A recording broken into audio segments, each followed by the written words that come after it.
नई जिंदगी की नई पाठशाला, नई जिंदगी की नई पाठशाला।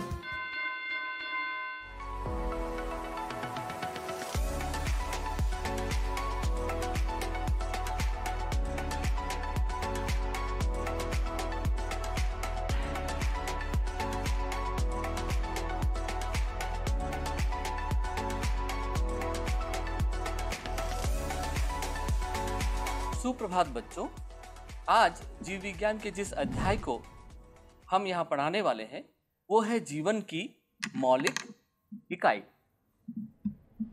आप सभी जानते हैं कि प्रत्येक जीव का शरीर छोटे छोटे जीवित इकाइयों से बना होता है जिसे हम कोशिका कहते हैं। इसे हम इस प्रकार से समझ सकते हैं कि एक भवन के निर्माण के लिए जिस प्रकार ईंटों की आवश्यकता होती है, ईंटों को परस्पर जोड़कर जिस प्रकार भवन का निर्माण होता है, ठीक उसी प्रकार एक जीव का शरीर भी कोशिकाओं से मिलकर बना हुआ है। जीव में पाई जाने वाली प्रत्येक कोशिका उसकी संरचना के लिए उत्तरदायी है और साथ ही साथ प्रत्येक कोशिकाएं जीव के लिए महत्वपूर्ण कार्य भी करती है। यही कारण है कि कोशिकाओं को क्रियात्मक तथा संरचनात्मक इकाई कहा जाता है। आइए देखते हैं कि कोशिका को सबसे पहले किसने देखा, कोशिका की खोज किस प्रकार हुई। तो सर्वप्रथम एक अंग्रेज वैज्ञानिक 1665 ईस्वी में, जिनका नाम था रॉबर्ट हुक, उन्होंने कॉर्क के एक पतले छीलन में अपने ही द्वारा बनाए गए माइक्रोस्कोप में कोशिका को सबसे पहले देखा। उसमें उनको कोशिकाएं कुछ कोष्ठक की तरह नजर आईं, जिनका नाम उन्होंने रख दिया सेल। ये सभी कोशिकाएं मृत थी। सबसे पहले 1674 यानी कि 1674 में लीवनहॉक नाम के एक वैज्ञानिक ने जीवित कोशिकाओं को देखा।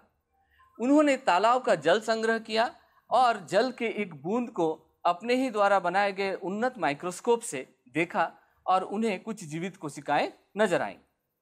ठीक इसके बाद 1831 ईस्वी में रॉबर्ट ब्राउन नाम के एक और वैज्ञानिक ने कोशिका के अंदर केंद्रक की खोज की।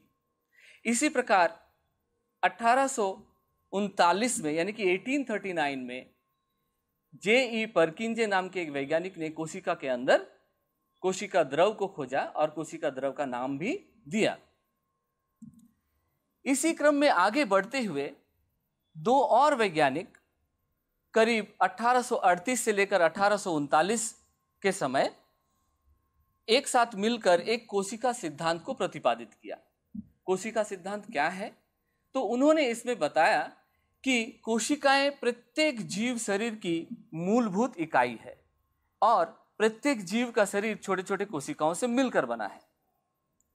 इसी कोशिका सिद्धांत को सन 1855 में रुडोल्फ विर्चो नाम के एक और वैज्ञानिक ने एक नई बातें जोड़कर आगे बढ़ाया। उनके अनुसार नई कोशिकाओं का जन्म पुराने कोशिकाओं से ही होता है। ये एक बहुत ही महत्वपूर्ण खोज थी, क्योंकि इससे ये पता चल पाया कि किसी जीव का शरीर किस प्रकार बढ़ता है। जैसे जैसे कोशिकाएं विभाजित होकर संख्या में वृद्धि करती है, जीव का शरीर भी बढ़ता है। तो ये था कोशिका का इतिहास। क्या हम अपने विद्यालय के प्रयोगशाला में कोशिकाओं को देख सकते हैं? तो बिल्कुल, हम अपने विद्यालय के प्रयोगशाला में कोशिकाओं को देख सकते हैं। इसके लिए क्या करना होगा, एक छोटा सा क्रियाकलाप आपको करना होगा जो कि काफी सरल है।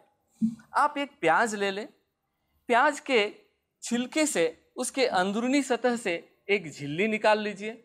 इस झिल्ली को आयताकार रूप में काटकर उसे एक स्लाइड पर रख दीजिए। अब इस आयताकार टुकड़े के ऊपर आप एक रंजक डालिए जिसे हम सैफ्रेनिन कहते हैं। इससे क्या होगा कि कोशिकाएं इस रंग को अवशोषित करके उसके विभिन्न भाग रंगीन हो जाएंगे। तब इस स्लाइड को आप माइक्रोस्कोप में रखकर देखेंगे तो आपको कोशिकाएं कुछ इस प्रकार की नजर आएंगी, जैसा मैंने यहाँ चित्र में बनाया है। आपको इस प्रकार की कोशिकाएं नजर आएंगी। ये सभी प्याज की झिल्ली की कोशिकाएं हैं जिनमें ये छोटा छोटा केंद्रक आपको नजर आ रहा है। प्याज का आकार चाहे आप बड़ा लें या छोटा, आपको कोशिकाएं बिल्कुल इसी प्रकार की मिलेंगी। इससे यह प्रमाणित होता है कि जीव का आकार चाहे बड़ा हो या छोटा, कोशिकाएं एक समान होती हैं। किसी जीव में पाए जाने वाली कोशिकाएं, एक प्रकार की कोशिकाएं एक समान होती हैं। इसे और अच्छा से समझने के लिए क्यों ना हम अपने ही शरीर का उदाहरण ले लें। यहां मैंने मानव शरीर की कुछ कोशिकाओं को बनाया है। आप देख सकते हैं कि मानव शरीर में विभिन्न आकार और आकृति की कोशिकाएं पाई जाती हैं। कोई बड़ा है, कोई छोटा है, किसी की आकृति इस प्रकार तरकू रूप है जैसे कि चिकनी पेशी की कोशिका, कोई डिस्क के आकार का है जैसे कि रुधिर कोशिकाएं, कोई रिंग के आकार, अंगूठी के आकार का है जैसा कि वसा ऊतक की कोशिकाएं, और यहाँ ये है गोलाकार अंडाणु, ये है छोटा सा शुक्राणु कोशिका, ये है पेड़ की तरह देखने वाली तंत्रिका कोशिका। ये सभी कोशिकाएं मानव शरीर में पाई जाती हैं। आप देख सकते हैं कि ये कोशिकाएं विभिन्न आकार के हैं और विभिन्न आकृति के। किसी भी कोशिका का आकार या आकृति उसके कार्य के अनुरूप होता है। जैसे जो चिकनी पेशी की कोशिका आप यहाँ देख रहे हैं, इसकी आकृति को हम लोग कहते हैं तरकू रूप या स्पिंडल शेप। ऐसा आकार या आकृति इसे क्यों प्राप्त हुआ है? क्योंकि इसके कार्य हैं संकुचित और शिथिलित होकर शरीर को गति प्रदान करना, अंगों में गति उत्पन्न करना। चिकनी पेशी की कोशिकाएं हमारे शरीर में पाचन नाल, मूत्राशय आदि में पाए जाते हैं। रुधिर की कोशिकाएं डिस्क के आकार की और बहुत छोटी क्यों होती है? क्योंकि इसे खून के पतले नलियों से होकर गुजरना होता है, इसी वजह से इसका आकार इस प्रकार का होता है। वसा की कोशिकाएं आपको अंगूठी की तरह क्यों दिख रही है? क्योंकि इसके मध्य भाग में प्रचुर मात्रा में वसा संचित हो गया है। वसा जमा होने के कारण इसका केंद्रक एक और धकेल दिया गया है, जिस वजह से आपको ये अंगूठी की तरह नजर आती है। इसी क्रम में आप देखिए तंत्रिका कोशिका आपको पेड़ की तरह और लंबी क्यों नजर आ रही है? क्योंकि इन कोशिकाओं का कार्य होता है शरीर में आवेगों को एक स्थान से दूसरे स्थान तक संचारित करना, कुछ हद तक बिजली के तारों की तरह। यही कारण है कि ये कोशिकाएं आपको लंबी नजर आ रही हैं। तो इस प्रकार हम देख सकते हैं कि किसी भी कोशिका का आकार या आकृति उसके कार्य के अनुरूप ही होता है। आइए हम कुछ रोचक बातें जान लेते हैं। संसार की जो सबसे बड़ी कोशिका है हमें ज्ञात है, वो है शुतुरमुर्ग का अंडा, और सबसे जो छोटी कोशिका है वो है माइकोप्लाज्मा या PPLO। PPLO इसका पूरा नाम है प्लूरोन्यूमोनिया लाइक ऑर्गेनिज्म। ये बैक्टीरिया की तरह ही छोटा, सबसे छोटा कोशिका का उदाहरण है। मानव शरीर में जो सबसे बड़ी कोशिका है वो है अंडाणु, और जो सबसे छोटी कोशिका है वो है शुक्राणु, और जो सबसे लंबी कोशिका है, चाहे संसार की सबसे लंबी कोशिका हो या मानव शरीर की सबसे लंबी कोशिका हो, वो है तंत्रिका कोशिका। ये बातें काफी रोचक थी और आपके लिए काफी महत्वपूर्ण, क्योंकि विभिन्न प्रतियोगिता परीक्षाओं में इन चीजों से सवाल अक्सर पूछा जाता है। आइए अब देखते हैं कि एक कोशिका किन भागों से बना होता है, मतलब एक कोशिका का संरचनात्मक संगठन क्या है। आप पाएंगे कि प्रत्येक कोशिका में 3 भाग निश्चित रूप से पाए जाते हैं, जिन्हें हम कोशिका का 3 गुण कहते हैं। और वो क्या है? वो है प्लाज्मा झिल्ली या सेल मेम्ब्रेन, कोशिका द्रव्य या साइटोप्लाज्म, और तीसरा है केंद्रक या न्यूक्लियस। ये 3 भाग कोशिका के लिए अति महत्वपूर्ण होता है। इन 3 भागों को या इन 3 गुणों को हम कोशिका का प्रमुख कार्य क्षेत्र कहते हैं। ऐसा क्यों कहा जाता है? क्योंकि कोशिका का अधिकांश कार्य इन 3 भागों में ही होता है। आइए एक एक करके देखते हैं कि ये 3 भाग किस प्रकार बना है और कैसे कार्य करता है। तो पहला है प्लाज्मा झिल्ली या सेल मेम्ब्रेन या प्लाज्मा मेम्ब्रेन। प्लाज्मा झिल्ली प्रोटीन और लिपिड से बना हुआ होता है। जो लिपिड इसमें पाया जाता है वो होता है फॉस्फोलिपिड। ये कोशिका के लिए सबसे बाहरी दीवार का काम करता है और कोशिका के अंदर के पदार्थों को सुरक्षित रखता है। प्लाज्मा झिल्ली प्रमुख रूप से ट्रांसपोर्ट का कार्य करती है, अर्थात इससे होकर पदार्थों का आवागमन कोशिका के अंदर और बाहर हो पाता है। पर एक रोचक बात इसमें यह है कि प्लाज्मा झिल्ली सभी प्रकार के पदार्थों को अपने में से पार होने नहीं देती है। ये केवल चुने हुए पदार्थों को ही अपने में से पार होने देती है, अर्थात कोशिका के अंदर या बाहर कुछ चुने हुए पदार्थ ही जा सकते हैं। इस कारण से प्लाज्मा झिल्ली को अर्ध पारगम्य झिल्ली या वर्णात्मक पारगम्य झिल्ली या इंग्लिश में सेमी परमिएबल मेम्ब्रेन कहा जाता है। यह प्रश्न काफी बार पूछा गया है कि कोशिका झिल्ली को या प्लाज्मा झिल्ली को वर्णात्मक पारगम्य झिल्ली क्यों कहा जाता है। तो इसका सीधा जवाब यही होगा कि प्लाज्मा झिल्ली सभी प्रकार के पदार्थों को अपने में से पार होने नहीं देती है, यह केवल चुने हुए पदार्थों को अपने में से पार होने देती है। इस वजह से इसे अर्ध पारगम्य झिल्ली या वर्णात्मक पारगम्य झिल्ली कहा जाता है। प्लाज्मा झिल्ली से होकर कोई पदार्थ किस प्रकार आर पार हो सकता है। जैसे अगर हम लोग बात करें कि प्रत्येक कोशिका, चूंकि एक जीवित कोशिका को ऑक्सीजन और कार्बन डाइऑक्साइड इन दोनों गैसों का आदान प्रदान जरूरी होता है। श्वसन के लिए ऑक्सीजन ग्रहण करते हैं ये और कार्बन डाइऑक्साइड का त्याग करते हैं। तो इन गैसों का आदान प्रदान कोशिका में किस प्रकार से होता है? तो इनका आदान प्रदान प्लाज्मा झिल्ली से होकर ही होता है। और ये जिस विधि द्वारा इस कार्य को संपन्न करते हैं उसे हम लोग विसरण या डिफ्यूजन कहते हैं। क्या होता है डिफ्यूजन या विसरण? डिफ्यूजन या विसरण सामान्य रूप से क्या है, जब किसी गैस के अणु अपने अधिक सांद्रता से कम सांद्रता की ओर गति करते हैं तो इस क्रिया को डिफ्यूजन या विसरण कहा जाता है। तो इस विधि द्वारा कोशिकाएं गैसों का आदान प्रदान कर लेती हैं। जैसे यहां मैंने एक कोशिका को बनाया है, आप देख सकते हैं। यदि इसके वातावरण में ऑक्सीजन की सांद्रता अधिक है और कोशिका के अंदर ऑक्सीजन की सांद्रता कम है तो ऑक्सीजन के अणु बाहरी वातावरण से प्लाज्मा झिल्ली से होकर कोशिका के अंदर प्रवेश करते हैं। और इसी प्रकार जब श्वसन क्रिया में कार्बन डाइऑक्साइड उत्पन्न होता है और उसकी सांद्रता बाहर के वातावरण से अधिक हो जाती है कोशिका के अंदर, तो कोशिका से कार्बन डाइऑक्साइड बाहर के वातावरण में छोड़ दिया जाता है। इस प्रकार विसरण की क्रिया द्वारा गैसों का एक्सचेंज या गैसों का विनिमय होता है। ठीक इसी नियम का पालन करते हुए कोशिकाएं जल या इस प्रकार के तरल पदार्थों का भी ग्रहण, अंतर्ग्रहण या बहिक्षेपण करते हैं। ठीक है, और उस विधि को हम लोग परासरण कहते हैं या ऑस्मोसिस कहा जाता है। परासरण क्या है? परासरण एक प्रकार का डिफ्यूजन है या विसरण की क्रिया है जिसमें जल या इस प्रकार के तरल पदार्थ प्लाज्मा झिल्ली से होकर कोशिका के अंदर या बाहर गति करते हैं।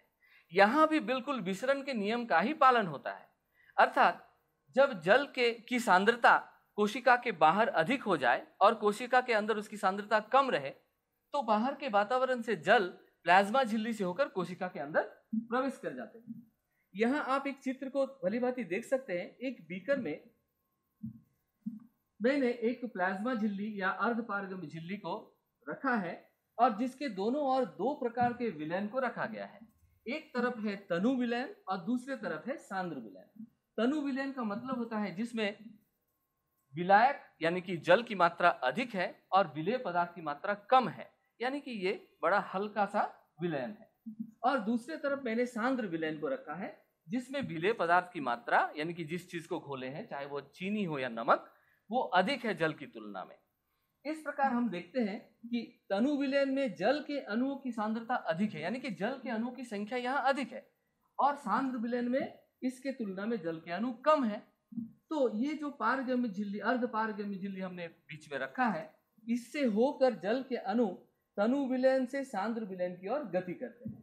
इसी क्रिया को परासरण या ऑस्मोसिस कहा जाता है। ठीक इसी क्रिया द्वारा कोशिकाएं भी जल का अंतर्ग्रहण करते हैं या उसका बहिक्षेपण करते हैं, यानी कि अंदर लेना और बाहर फेंकना।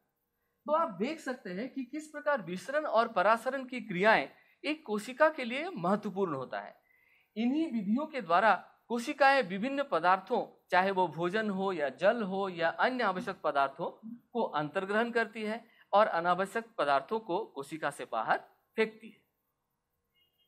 आइए हम 3 ऐसे विलयन पर चर्चा करें जिसमें कोशिकाओं को रखने पर हमें क्या नजर आता है या क्या होती है। हम 3 प्रकार के विलयन का यहाँ प्रयोग करते हैं कोशिका के बाहरी वातावरण के रूप में। पहला विलयन जो है वो एक तनु विलयन है जिसमें जल की मात्रा अधिक है और विलेय पदार्थ की मात्रा कम है। ऐसे विलयन में यदि कोशिका को रखा जाए तो क्या होगा, कोशिका के बाहर के वातावरण से जल के अणु कोशिका में लगातार प्रवेश करते रहेंगे और कोशिका का आकार बढ़ जाएगा, आयतन उसका बढ़ जाएगा, यानी कि सीधे भाषा में हम कह सकते हैं कोशिकाएं फूल जाती है। ऐसे विलयन को हम लोग कहते हैं अल्प परासरण दावी या हाइपोटोनिक सॉल्यूशन। अब आते हैं दूसरे प्रकार का विलयन। इस विलयन की सांद्रता हम इस प्रकार रखते हैं कि कोशिका के अंदर कोशिका द्रव की जो सांद्रता है उसकी सांद्रता और बाहर के विलयन की सांद्रता बराबर हो। ऐसे विलयन को हम समपरासारी या आइसोटोनिक सॉल्यूशन कहते हैं। ऐसे विलयन में कोशिका को रखने पर जल के अणुओं की गति कोशिका के अंदर और कोशिका के बाहर समान रूप से होती है। मतलब जितने अणु कोशिका के अंदर घुसेंगे उतने ही अणु कोशिका से बाहर आ जाएंगे। तो इस प्रकार से हम कह सकते हैं कि जो नेट मूवमेंट है वाटर का वो 0 हो जाएगा। इस प्रकार कोशिका के आकार और आकृति में यहाँ कोई परिवर्तन हमें नहीं नजर आएगा। अब आते हैं एक तीसरे विलयन की ओर, जिसमें कोशिका के बाहर हम एक ऐसे विलयन को रखते हैं जिसकी सांद्रता कोशिका द्रव से काफी अधिक है। ऐसे विलयन में कोशिका को रखने पर क्या होगा, कोशिका के अंदर कोशिका द्रव में जल के अणुओं की संख्या अधिक हो जाती है, जिसके वजह से जल के अणु कोशिका से लगातार बाहर के विलयन में निकलने लगते हैं और कोशिका का आकार धीरे धीरे छोटा हो जाता है। हम लोग कहते हैं कि कोशिका संकुचित हो रही है या श्रिंक कर जाती है। ऐसे विलयन को हम लोग कहते हैं अति परासरण दावी या हाइपरटोनिक सॉल्यूशन। तो यहां हम लोगों ने देखा कि विभिन्न प्रकार के विलयन में या विभिन्न प्रकार के वातावरण में एक कोशिका का व्यवहार कैसा होता है। क्या वो बाहर के वातावरण से जल को ग्रहण करती है या जल को बाहर फेंकती है या फिर दोनों समान रूप से चलता है। अब आगे बढ़ते हुए हम लोग चलते हैं एक ऐसे भाग जो केवल पादप कोशिका में पाया जाता है, जंतु कोशिका में नहीं, इसलिए मैंने यहां पर नहीं दिखाया है। पादप कोशिका में इस प्लाज्मा झिल्ली के बाहर एक और आवरण होता है जिसे हम लोग कोशिका भित्ति के नाम से जानते हैं।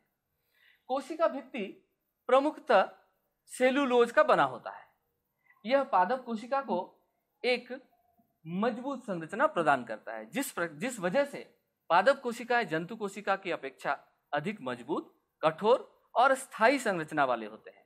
आप सभी जानते हैं कि एक पेड़ कितना कठोर हो जाता है, जब उसमें लकड़ियां बन जाती है कितना कठोर हो जाता है। ये सभी कहीं ना कहीं पादप कोशिका की कोशिका भित्ति के कारण ही होता है। कोशिका भित्ति पादप कोशिकाओं को संरचनात्मक दृढ़ता प्रदान करती है। आइए एक रोचक घटना के बारे में जानकारी लेते हैं। क्या होगा यदि एक पादप कोशिका को अति परासरण दावी विलयन, मतलब जिस विलयन की सांद्रता कोशिका द्रव्य से अधिक है, ऐसे विलयन में रख दिया जाए।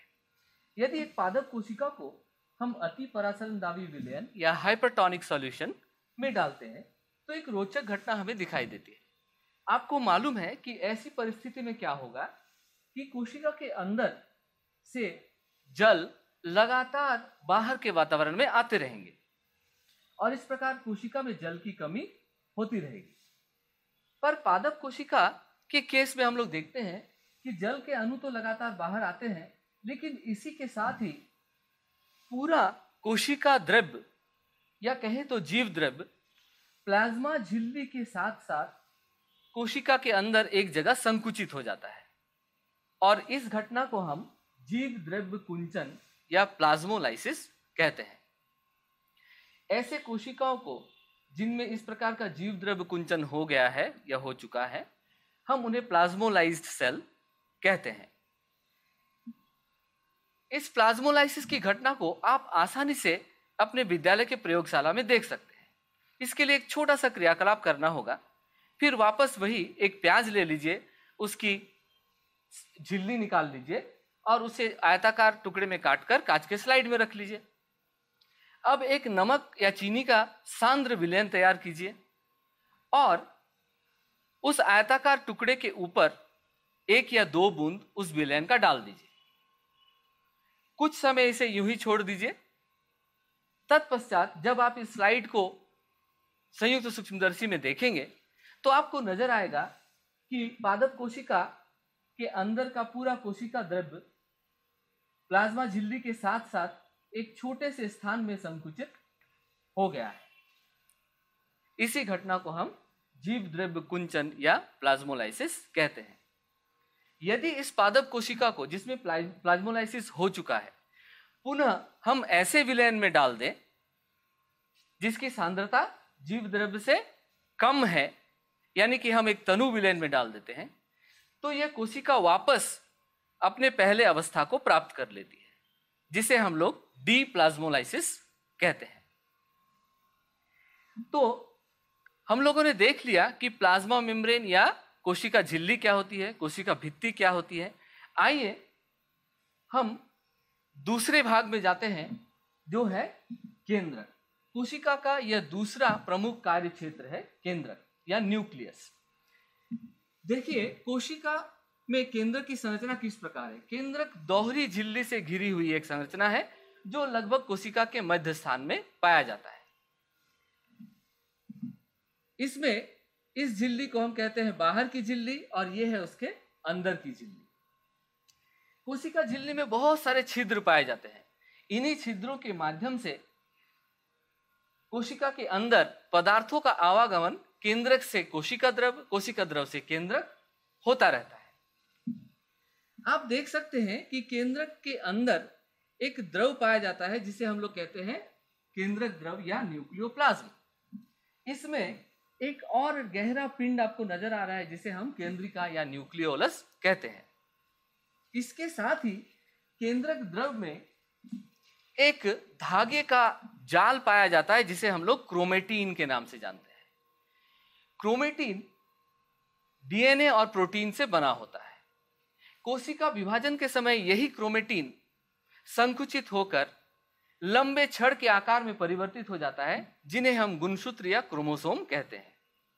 प्रत्येक क्रोमोसोम डीएनए के एक लंबी अणु और प्रोटीन से मिलकर बना होता है। जो प्रोटीन यहां पाया जाता है उसे हिस्टोन प्रोटीन कहा जाता है।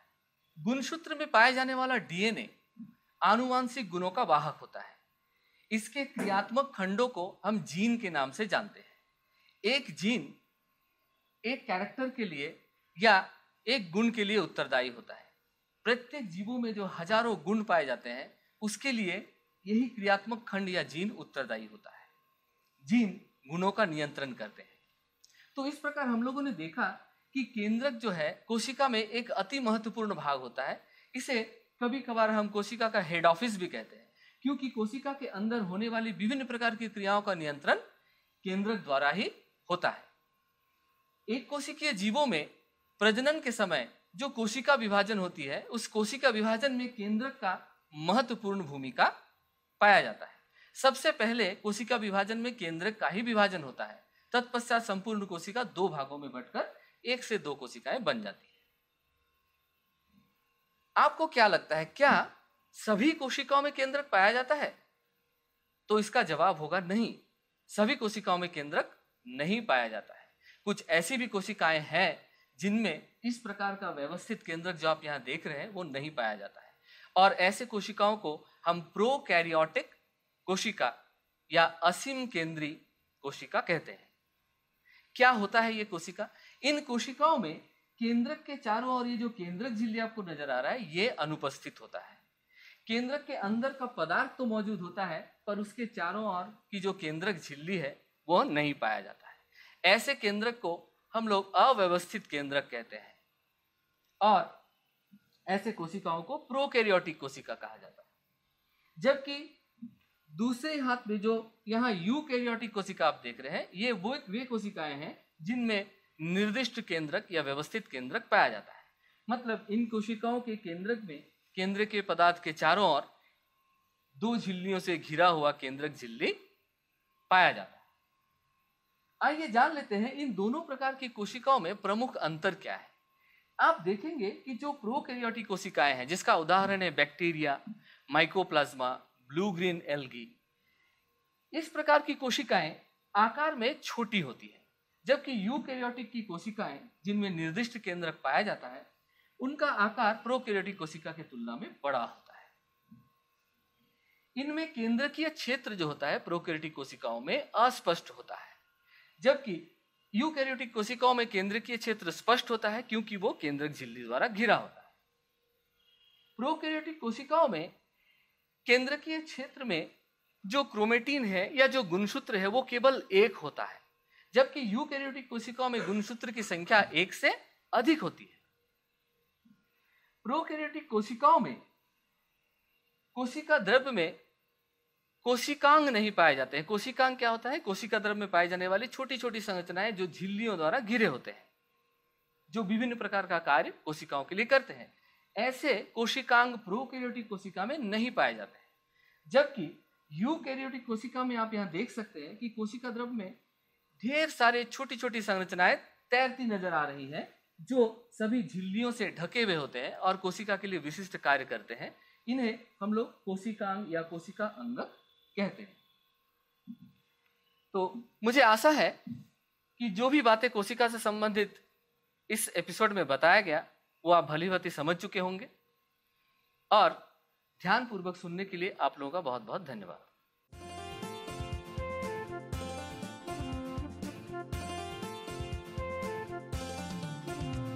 नई जिंदगी की नई पाठशाला, नई जिंदगी की नई पाठशाला। जीने का तरीका सबका अब है बदलने वाला, जीने का तरीका सबका अब है बदलने वाला। नई जिंदगी की नई पाठशाला, नई जिंदगी की नई पाठशाला।